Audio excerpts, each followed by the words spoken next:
Halo teman-teman ATLink Indonesia. Kali ini kita membahas materi webinar bagian ketiga dari hasil kerjasama Patelki dengan PDS Patklin. Oke, materinya mengenai standarisasi and test variability relate COVID-19 IAC perspektif. Nah, ini perkumpulan Keseminatan Kimia Klinik dan Laboratorium Indonesia. Nah, ini. Oke, lanjut. COVID-19 Global Pandemic 31 Desember 2019 itu terjadi di Wuhan. Kemudian 31 Januari 2019 COVID-19 International Emergency dinyatakan sebagai emergency. Nah, yang mana tanggal 25 bulan 4 2020 jam 19 ini kasusnya di Indonesia 8.607 kasus, kematiannya 720. Nah, ini berdasarkan yang terkini pada 25 bulan 4, sementara saat ini sudah bulan Mei. Lanjut, peran laboratorium stop transmission, screening, surveillance dan monitoring. Jadi ada perannya sebagai memotong transmisi penularan dengan cara melakukan uji screening, uji surveillance dan monitoring. Sementara correct management of patient. Jadi untuk manajemen memastikan si pasien tadi itu dalam bentuk diagnosis dan discharge. Ini diagnosis dan salah satunya untuk proses nanti dia proses kesembuhan. WHO guidance itu adalah laboratory testing strategic recommendation for COVID-19, laboratory testing for coronavirus disease in suspect human case. Ini laboratory testing guide relate to corona disease 2019. Rational use the personal protective equipment for coronavirus disease 2019 COVID-19. Laboratory safety manual third edition WHO 2004. CLSI MM19A establishing molecular testing in clinical laboratory environment. Ini adalah yang dari rekomendasi dari WHO mengenai untuk laboratorium. Oke, COVID-19. Etiologi SARS-CoV-2 20 KB envelope SS RNA-nya, single strand RNA-nya. Beta corona, dia adalah virus beta corona. SARS-CoV ini adalah masih satu golongan dengan SARS-CoV-1, SARS dan MERS-CoV, HAKU1, OC343, NL632229E. Nah, ini mempunyai homolog yang kira-kira kurang lebih 80% dengan SARS-CoV ini mungkin SARS, virus SARS. Jadi mungkin dugaan ini adalah virus SARS-CoV yang mungkin termodifikasi sehingga menjadi sebuah SARS-CoV-2. Transmisi melalui droplet aerosol ini masih tanda tanya. Animal human ini prosesnya. Masuk ke tubuh melalui interaksi spike S, jadi protein spike-nya, glikoprotein dengan AC2 sel reseptor, target of specific neutralizing antibody. Jadi sebagai target dari antibody netralisasi. Masa inkubasi 2 sampai 14 hari. 14 hari yang mana rata-rata bisa juga 5 hari. Klinis asimptomatis sampai dengan ringan, dan yang paling tinggi adalah yang berat. Jadi asimptomatis tidak bergejala, kemudian ada gejala ringan, lalu berat. Nah, itu klinisnya. Kemudian peran laboratorium, di sini ada RT-PCR, antigen, antibody, lab marker. Jadi hasil laboratorium harus diinterpretasikan bersama riwayat penyakit, pemeriksaan fisik dan penunjang lainnya. Jadi hasil lab, riwayat penyakit, pemeriksaan fisik dan penunjang lainnya. Jadi ada anamnesa, ada diagnosis, ada tes uji penunjang. Nah, screening asimptomatik pasien dulu di awal-awal, lalu monitoring kontak, ini merupakan sebuah proses inkubasi, lalu screening simptomatik pasien, gejala yang tidak ada tadi kan, gejala yang ada, maka terbentuklah diagnosis, lalu treatment initiation decision, jadi diberikan pengobatan inisiasi pasien, jadi manajemen pasien. Nah ini adalah symptomatic illness. Jadi ini gejala yang sudah ada kelihatan. Setelah inkubasi nanti ada masa konvalesen. Nah, deisolasi dan monitoring obseding. Jadi aktif atau pasif surveillance. Lanjut lagi SARS-CoV-2.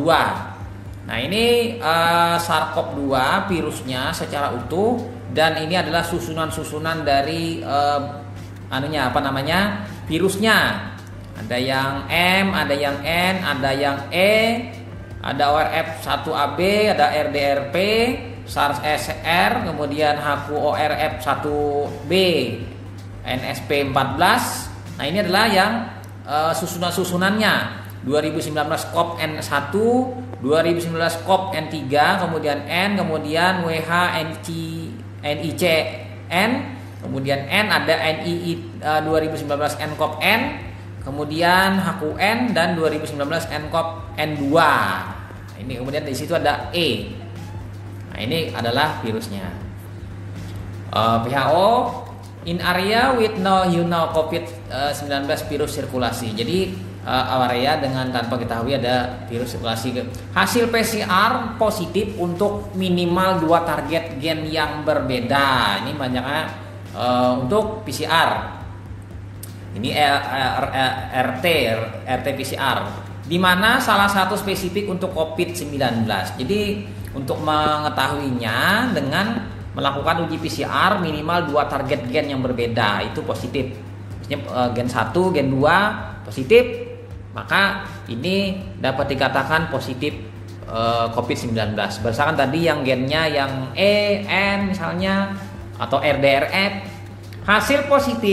Hasil PCR positif untuk adanya beta coronavirus yang kemudian diidentifikasi dengan sequencing.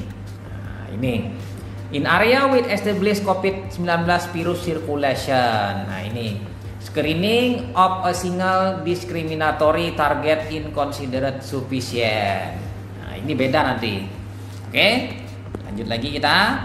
Nah, ini menurut beberapa institut mereka memeriksa berbeda-beda target gen yang diambil.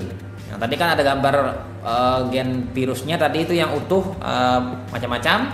Nah, untuk Cina CDC, China itu ORF1AB dan N.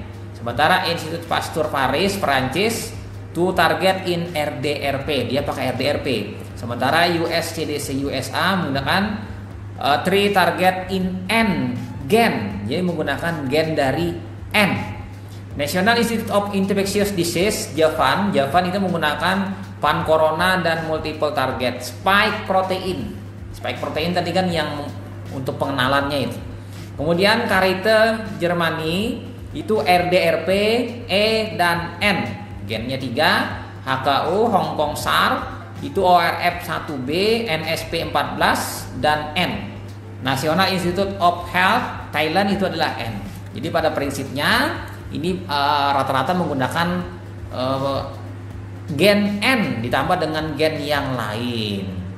Kita pindah lagi. Jenis pemeriksaan PCR, real time RT-PCR, tes cepat molekuler.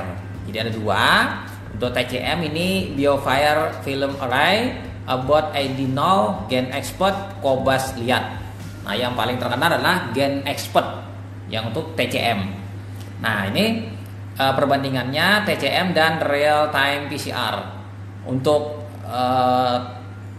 TCM dulu waktunya itu lebih singkat, kapasitasnya lebih kecil, spesimennya terbatas, skillnya tidak begitu tinggi. Kemudian ya lumayan lah, fasilitas satu ruangan BSL 2 dengan BSC 2. Tes validation tidak, price-nya harganya mahal, cost-nya mahal ini. Nah, sedangkan real time PCR itu waktunya lumayan agak panjang. Kapasitasnya besar, lebih. Spesimennya lebih bervariasi. Kalau yang tadi kan terbatas. Skillnya harus sangat tinggi, plus 2 ini. Fasilitasnya 2-4 ruang BSL2 dan BSC2. Jadi ada biosafety kabinetnya nanti yang level 2. Kemudian tes validationnya iya atau tidak. Price-nya harganya lumayan relatif lebih murah sedikit, plus 1. Kalau tadi kan plus 2 tuh TCM. Nah, jadi kedua ini dua karakter yang lumayan sedikit ada perbedaan. Kita pindah ke spesimen collection.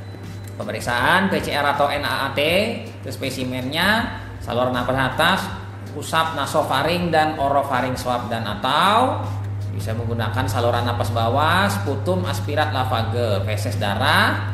Kemudian alatnya dacron atau polyester flock, swab dalam viral transport media, itu steril salin atau liquid amis. Bisa menggunakan amis atau steril salin, berarti NaCl ini garam, ini salin. 2-8 derajat Celcius kurang dari 5 hari. Kemudian wadah steril untuk saluran napas bawah itu sama 2-8 kurang dari 2 hari ini. Kalau feses darah itu wadah steril 2-8 kurang lebih dari 5 hari. Nah, antibody IgG dan IgM fire whole blood atau plasma serum dengan masa jarak 2-4 minggu. Jadi berpasangan ini. Jadi ada yang masa akut dengan masa konvalesen nanti.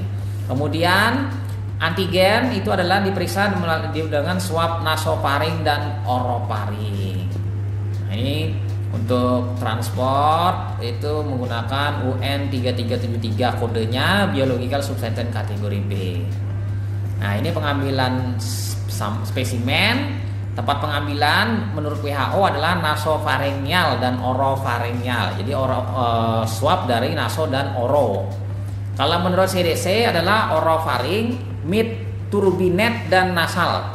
Sementara ada juga endotracheal aspirat. Endotracheal aspirat bisa juga darah, feses, urin, atau early morning oropharyngeal saliva to et al. Nah, ini kemudian flocket swab, kemudian dacron, hindari cotton atau kalsium algonte. Kemudian aluminium atau plastik sap, hindari kayu, jangan menggunakan bahan-bahan yang sifatnya dari bahan-bahan alami. Kayu dihindari, misalnya hindari cotton. Cotton ini kan dari alami, dari kayu juga, serat kayu. APD BSL 3, jadi kita menggunakan yang sudah level 3. Collect more evitel, kemudian yang cellular material rapidly into transport medium. Nah, ini adalah swabnya. Lanjut lagi, kinetika virus. Nah, ini ada kinetika virus, number of patient with sample. Ada swab, sputum, stool, serum, urin. Ini kinetikanya yang paling tinggi adalah di dalam swab, itu warna kuning. Kemudian ada di situ warna oranye juga lumayan banyak. Sementara yang warna stool, serum, dan urin itu tidak begitu tinggi. Jadi di sini yang paling Wolpel et al. Bahwa viral load sputum itu lebih dibandingkan swab nasofaring. Nah, katanya di sini warnanya ada warna kuning, ada warna oranye. Ternyata oranye yang lumayan. Lihat di sini dengan warna kuning. Nah, oke, lanjut lagi kita kinetika dari viral load. Di sini kita bisa melihat gambar. Warnanya ada warna oranye, warna kuning dengan warna hitam, warna abu-abu ini. Yang tadi warna abu-abu kan stool feses, kuning tadi menggunakan swab kan, kalau yang sputum tadi warna oranye. Nah, sini. Viral load mulai H5 menurun, detectionnya rate-nya 40%, turun dengan timbulnya antibody. Jadi dia mulai menurun hari kelima, antibody nanti yang muncul. Interpretasi hasil PCR negatif. Hasil negatif tidak menyingkirkan kemungkinan infeksi virus COVID-19. Hasil negatif pada individu yang terinfeksi dapat terjadi. Kenapa? Pengambilan, transportasi, dan penyimpanan spesimen yang tidak adekuat. Hasil pengambilan, waktu pengambilan pada masa inkubasi atau terlalu lambat atau masa konvalesen.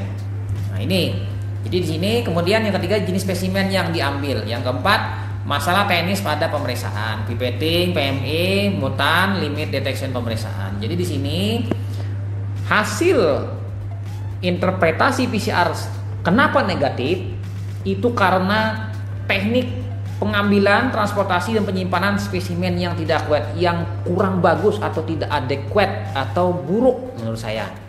Mengambilnya tidak tepat. Misalnya teknik pengambilannya.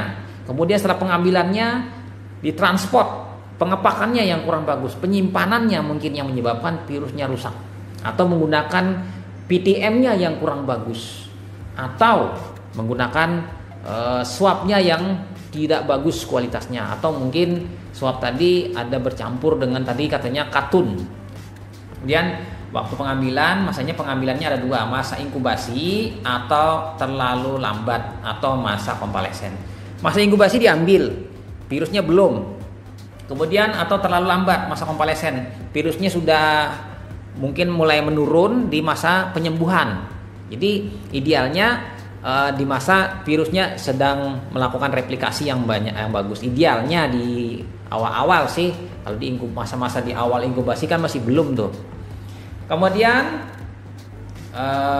jenis spesimen yang diambil, mau diambil nasofaring atau orofaring atau sputum atau bilasan bronkus. Kemudian masalah teknis pada pemeriksaan, teknik pemipetannya yang kurang tepat, PMI-nya kurang tepat, materi termalnya, ada mutannya dari virus atau limit deteksi pemeriksaannya yang kurang memadai. Nah positif, kondisi positif itu pemeriksaan ulang, ya pemeriksaan ulang. Kemudian 2 kali hasil negatif selang lebih dari 24 jam, rawat jalan saja, isolasi mandiri 14 hari di rumah. Kemudian false positif itu adalah salah satunya penyebabnya adalah kontaminasi yang lain-lain, misalnya kontaminasi dari sel-sel lain atau sel darah mungkin atau yang lain-lain. Jadi harus bekerjanya memang benar-benar bebas dari kontaminan. Rekomendasi WHO konfirmasi 5 sampel positif dan 10 sampel negatif ke lab rujukan. Jadi kalau misalnya positif, ambil 5 buah sampel tadi atau 10, kirim ke lab rujukan apakah sama hasilnya. Ini akan ada namanya pemantapan mutu nanti ini. Kemudian PCR dibandingkan dengan versus kultur. Nah, di sini kita bisa melihat di gambar masih dapat ditemukan sampai lebih dari 3 minggu, dari minggu 3 tidak mendapatkan kultur positif setelah hari ke-8. Pada penelitian lain masih didapatkan adanya penularan dari pasien pasca infeksi. Dari isolasi mandiri tetap harus dilakukan. Lanjut lagi, fitval dari PCR. Ini hal-hal yang mungkin dapat terjadi yang menyebabkan gangguan-gangguan fitvalnya ini. Pertama, memerlukan fasilitas alat dan keterampilan. Ini yang menyebabkan yang kita analisa fitvalnya. Kemudian hasil lebih lama. Yang ketiga, mahal. Yang keempat, dapat positif walaupun virus sudah mati atau viable. Tidak dapat mendeteksi riwayat infeksi.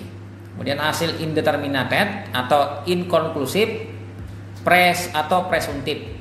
Jadi di sini tidak terukur, tidak dapat disimpulkan dan hanya diduga saja. Target dan sensitivitas alat itu adalah merupakan sebuah variabilitas hasil. Nah, fitval dari PCR. Kemudian antibodi sekarang. Mendeteksi antibodi total, hanya ada yang total gabungan hanya 1 garis saja, atau IgG atau IgM 2 garis ditambah dengan kontrol nanti terhadap nukleokapsid protein NP7, nukleokapsid N7 dan spike protein reseptor binding domain S1 di permukaannya. Tidak spesifik untuk SARS-CoV-2, dapat positif pada virus corona lainnya karena memang mungkin sama antigen permukaannya ini. Umumnya serokonversi terjadi 7-14 hari setelah gejala timbul.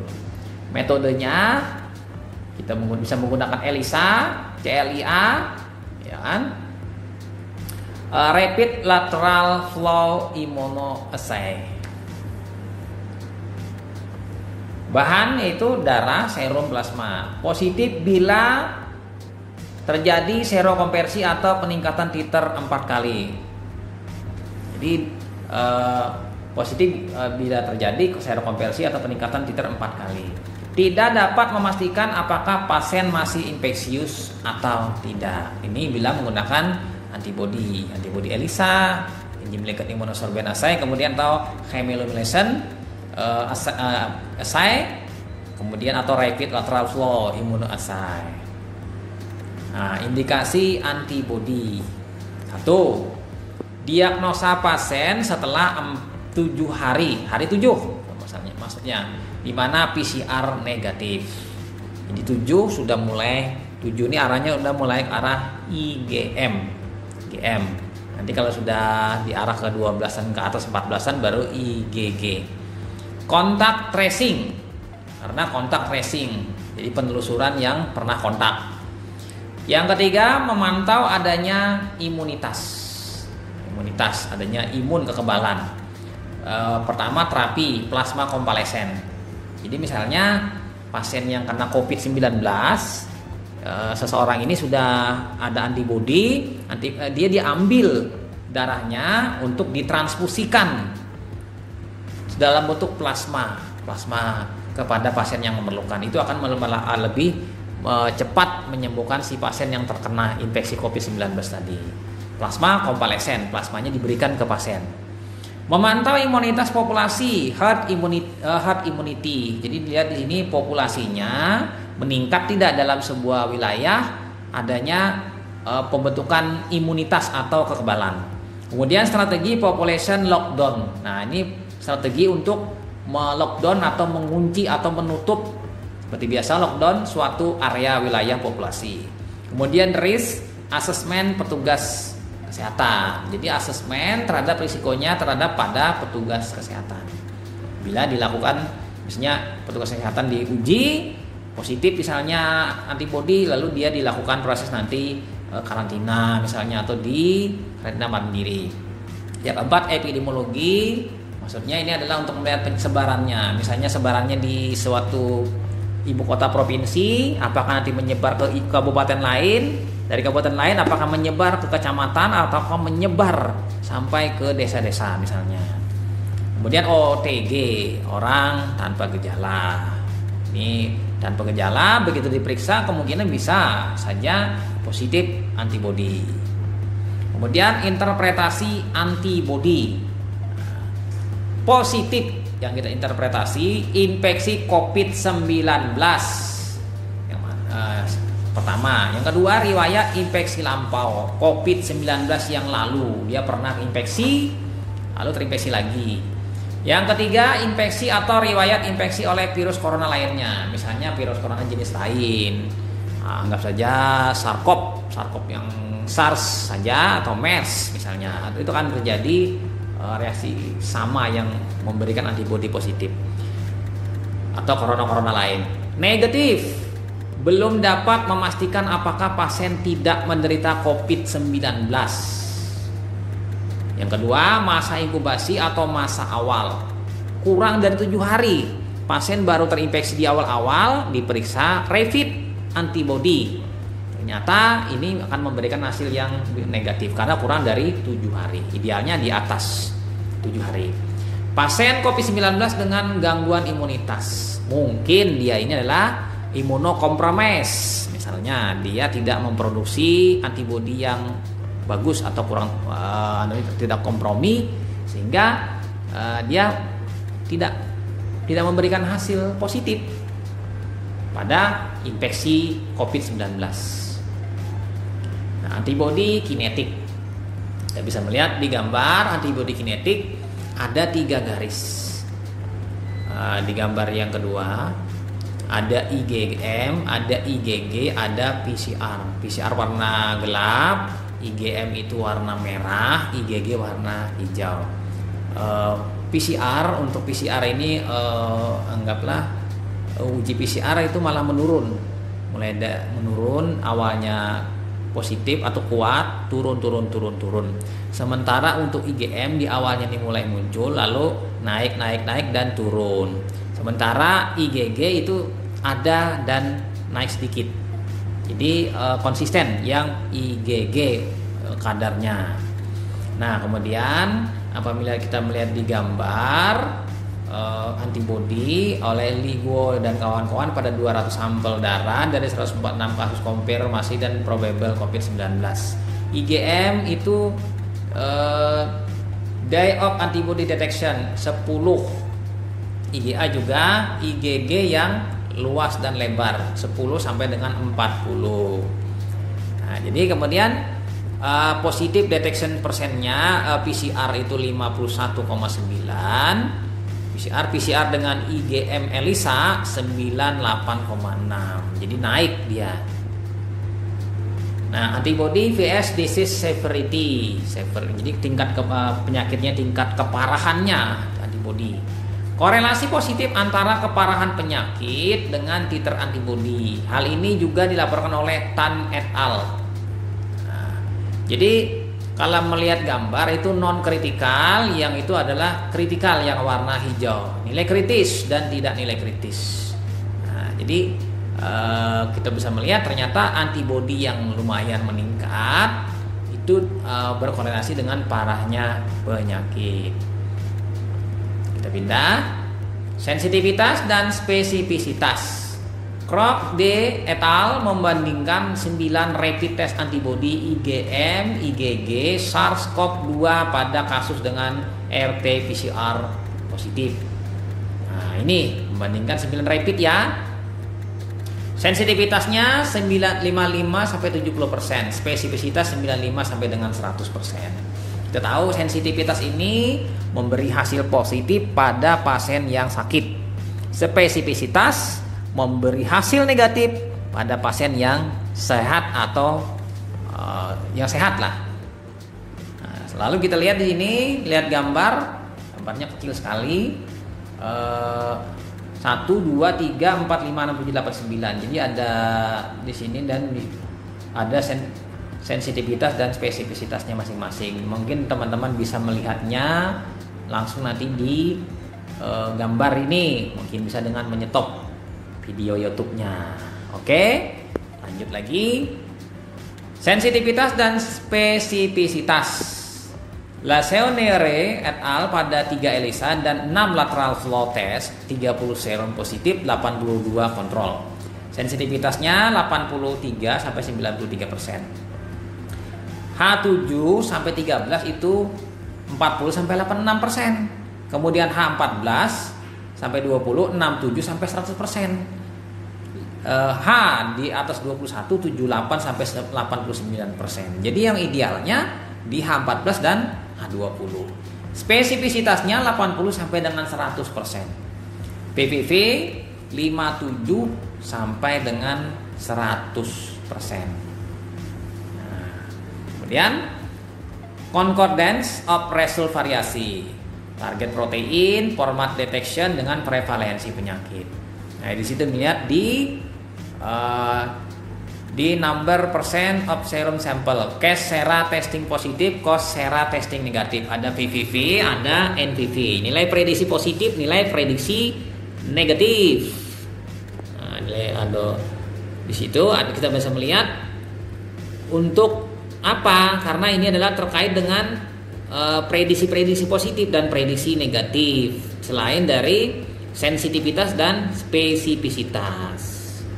Lanjut lagi, antibody sensitivity.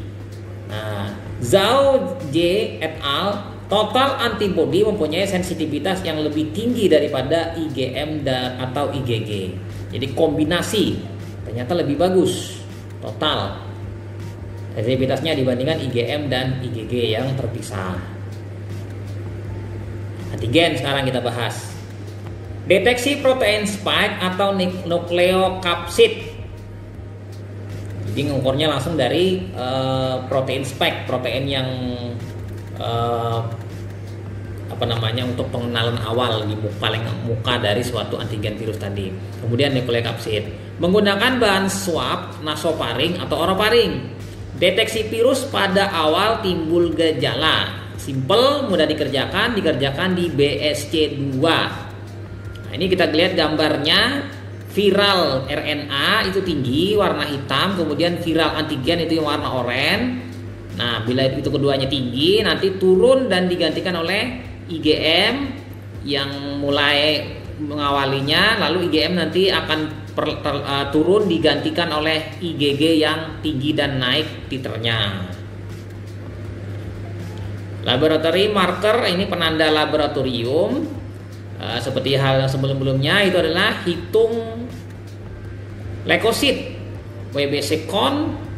Nah, ini pada semua pasien 6,6, pada nCovid pasien itu 6,8. nCovid 19 pasien itu 5,3. Nah, di sini kita bisa melihat neutropil bisa normal atau menurun kayaknya ini.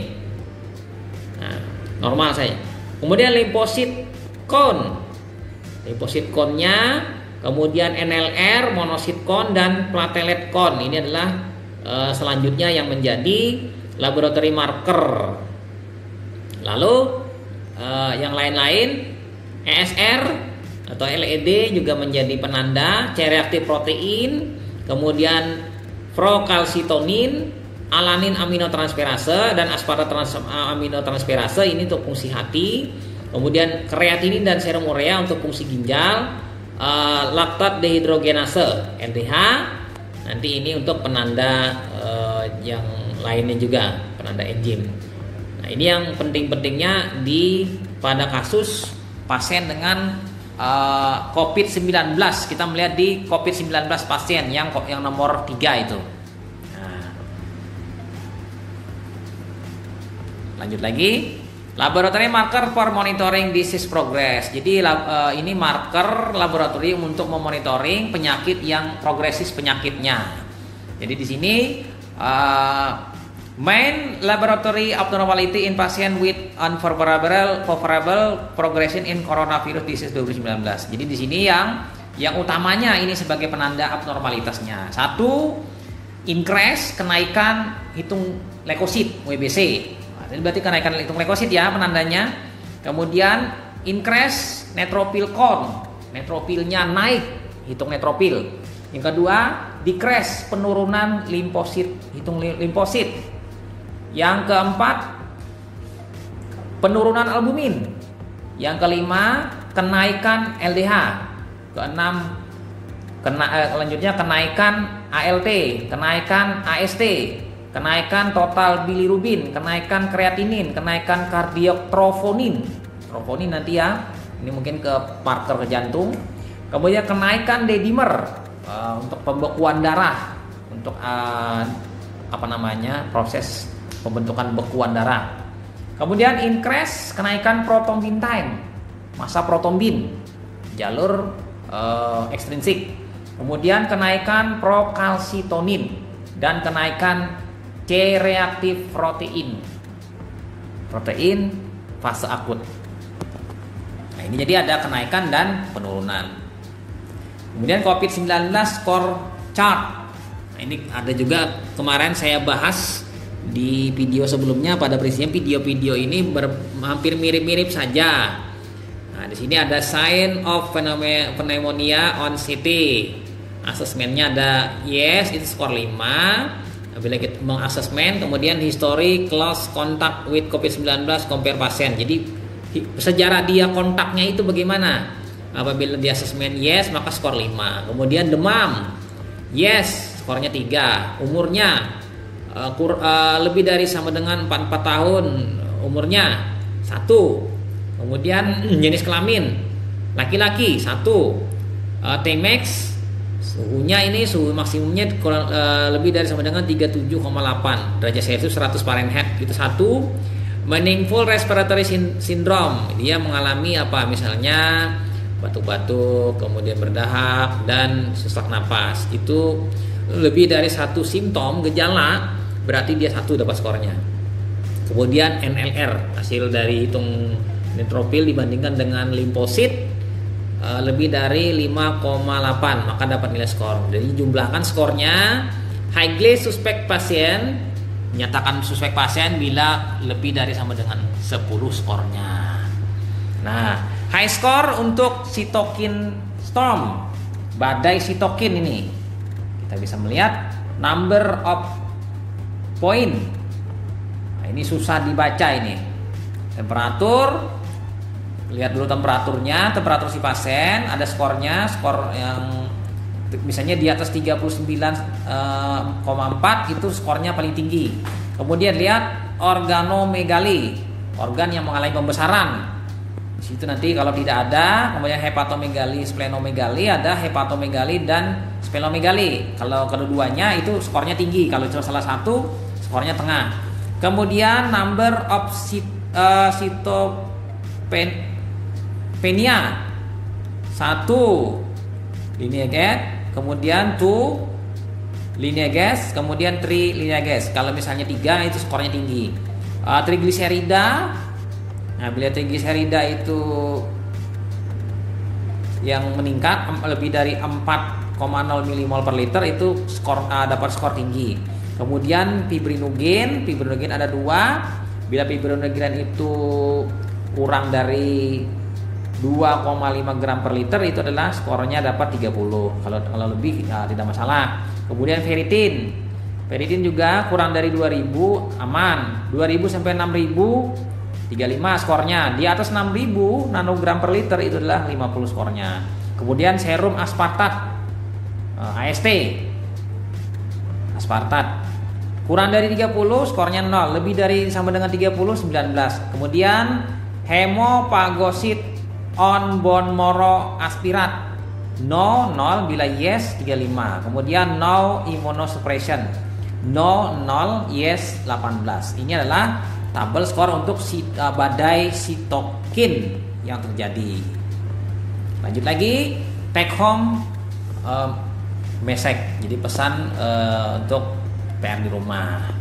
Di sini ada kita bisa melihat screening asimptomatik pasien itu ada warna merah, kuning, hijau. Yaitu RT-PCR, antibody, antigen. Sementara yang warna biru itu ada lab markernya. Itu di awal-awal dulu periksa 3 itu dulu. Kemudian monitoring kontak, itu periksa yang kuning, antibody. Screening simptomatik pasien, diagnosis, itu kita periksa warna biru, lab marker dengan warna merah RT-PCR. Kemudian hijau nanti, kemudian merah. Kemudian treatment initiation decision itu warna hijau dengan warna biru, antigen dengan lab marker. Kemudian merah lagi diperiksa RT-PCR, lalu warna biru dengan warna hijau untuk antigen dan lab marker. Jadi itu bila symptomatic illness. Nah, bila deisolasi itu yang diperlukan RT-PCR dengan antibody. Sementara monitoring of seeding yang sudah lewat itu sudah konvalesen itu diperiksa RT-PCR. Lalu juga di situ ada yang di bawah diperiksa aktif atau pasif surveillance. Untuk surveillance aktif dengan pasif itu cukup dengan antibody yang warnanya warna kuning. Nah, di sini kita bisa melihat tinggal memilih nanti yang mana. Nah, sekarang keterangannya, pemilihan marker laboratorium yang tepat penting untuk memutuskan transmisi dan penanganan pasien. Yang kedua, kombinasi dari berbagai pemeriksaan meningkatkan sensitivitas dan spesifitas pemeriksaan. Alangkah baiknya dilakukan kombinasi. Hasil laboratorium harus diinterpretasi bersama dengan riwayat penyakit klinis dan pemeriksaan penunjang lainnya. Nah, ini kita bisa melihat dia harus diinterpretasikan bersama dengan yang lain, tidak sendiri, dan laboratorium pun harus dalam bentuk kombinasi panel dengan pemeriksaan laboratorium yang lain. Nah, oke, itu saja Dirgahayu Fatalio 34 Medical Laboratory Professional, the team behind the result, proud to be ATLM. Itu saja teman-teman materi mengenai COVID-19. Sampai jumpa di video selanjutnya. Saya Ahmad Le pamit. Bye.